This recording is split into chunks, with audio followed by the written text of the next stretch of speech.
Election Day at the Mecca, November 5th, 2024. I am Keith Golden Jr., and I am an aspiring photojournalist. Today, I picked up my camera, not just to capture images, but to document a story bigger than any one of us, to show what it looks like when young Black journalists come together determined to tell our stories in our own voices. I started the day alongside my classmates, hands clasped, breathing together in the dim morning light of the Oliver Building on Georgia Avenue. More than 100 of us from the School of Communications were there before sunrise, committed to the work. We stood in a circle, meditating, grounding ourselves for the task ahead. This moment wasn't just about reporting. It was about honoring the weight of what was to come, preparing ourselves to capture history with care and purpose. The world was watching, the big story on the yard, waiting for Kamala Harris, Howard alumna, and potentially the next president to take stage. Everywhere I looked, there was media, photographers, camera crews, reporters, but most of them were overwhelmingly white. And here I was, a young Black man taking up space behind the lens, claiming my place in a field that has rarely made room for us.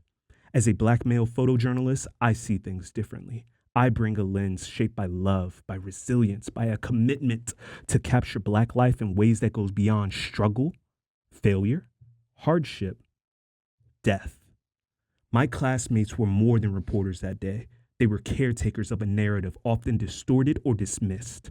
In the media room, I saw young women with expressions of quiet focus, sitting at tables strewn with coffee cups, laptops, and notebooks. They were piecing together interviews, checking facts, and drafting stories. They understood the gravity of this moment, not just as students, but as young Black journalists.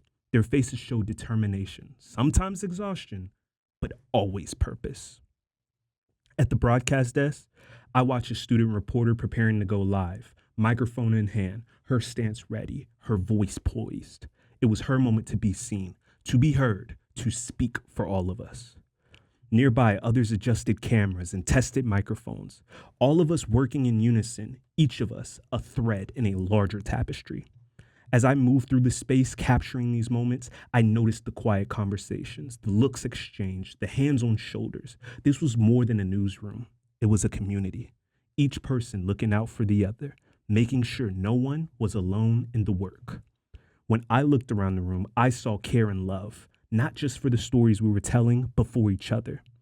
I saw young people who knew that they were part of something historic, that this work mattered in ways that would echo long after today. We weren't here to sensationalize or reduce. We were here to elevate, to make sure our voices and stories were documented with dignity. For Black photojournalists, the visuals we capture hold a different kind of power. We see Black life in full color, in joy, in resilience, in moments of connection that often go unseen.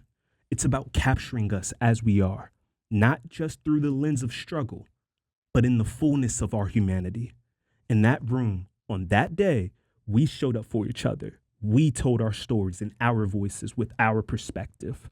We were young, Black, and ready to document history, not as spectators, but as creators of a narrative that world can't ignore.